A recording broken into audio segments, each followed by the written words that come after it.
Ülkemizde yasakçı zihniyete sahip olan yöneticilerin dindar halka karşı olan yasakçı tutumları olan hızıyla devam etmektedir.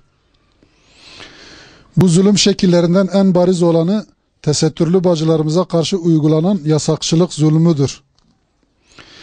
Memursen'in başlatmış olduğu 10 milyon imza kampanyası 12 milyon 300 bin sayısını aşarak halk tabakatının hangi yönde olduğu hususu tezahür etmesine rağmen hükümet kanadından olumlu ve tatminkar bir cevabın hala gelmemiş olması düşündürücü olduğu kadar ürkütücüdür de. Hükümet ve diğer erkler şayet bu imza kampanyasına tatmin olmamışlarsa acilen tesettürün önündeki engellerin kaldırılması konusunda bir referanduma gidebilirler. O zaman Müslüman halkın iradesinin hangi yönde ve hangi yüzdelik ile tecelli edeceği anlaşılmış olacaktır. Hiçbir hafta yoktur ki bacılarımızın maruz kaldıkları zulüm karelerine şahit olmayalım. Son zamanlarda İzmir Ali Aga'da Şura Çelik kızımızın yaşamış olduğu 5. sürgün olayı bu ülkede keyfi hareket etme kolaylığının bir fotoğrafı olmuştur. Normalde yönetmeliklere aykırı olan bir hareketten ötürü en fazla bir defa ceza verilmeliyken Şura için Devri Daim kabilinden ilk sürgün edilen okuluna tekrar sürgün sırasının gelmesi tablonun acı ve trajikomik karelerindendir. 8 Mart Kadınlar Günü'nde feryatları arş-ı alayı dolduran kızlarımızın, bacılarımızın zulmü şikayet eden seslerinin duyulmasına karşı 3 maymunları oynayan yetki makamları daha ne zamana kadar bu rollerini sürdürecekler? ODTÜ'de otobüsten indirilen matematik öğretmeni bacımız Semra Çaçan'a karşı uygulanan faşizan ve dinsizce tavra herhangi bir yanıtın verilmemiş olması, yine inancından ötürü Eskişehir Cumhuriyet Anadolu Lisesi'nde seçmeli Kur'an ve siyer derslerine giren öğretmen bacımız Kadriye Ünsal'ın işine son verilmesi barbarlığına ne demeli?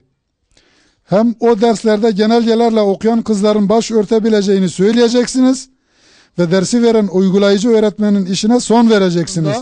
Bolu Fethipi cezaevinde yaşanan zulümler yüzünden mahkumların intihar girişimlerinde bulunma safhasına gelmesine rağmen bu konuda önemli bir adımın atılamaması düşündürücü olduğu kadar korkunç bir durum arz etmektedir gerçekten.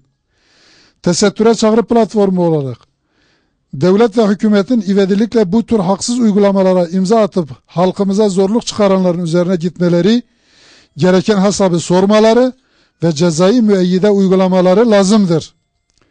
Ahlak noktasında erozyona uğramış ve uğramakta olan halkımızın bu durumdan kurtarılmaları için ahlaki bir toplumun oluşturulması noktasında eğitim kademelerinden tutun bütün alanlarda projeler üretilmeli ve hayata geçirilmelidir.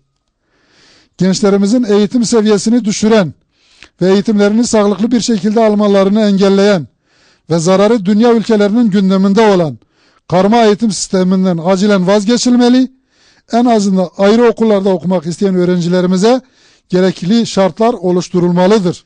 Dindar gençliğin eğitim kurumlarında ibadetlerini rahat bir şekilde ifade edebilmelerini sağlamak için her eğitim kurumunda mescitler açılmalıdır. Bu zulüm çarkları arasında kraldan çok kralcı kesilerek Müslüman bacılarımıza ve kardeşlerimize zulüm eden zulüm sahiplerini ve güçleri yettiği halde müdahalede bulunmayanları en üst perdeden kınıyor ve hesaplarını züntikam olan Yüce Allah'a havale ediyoruz. Tesettüre Çağrı platformu.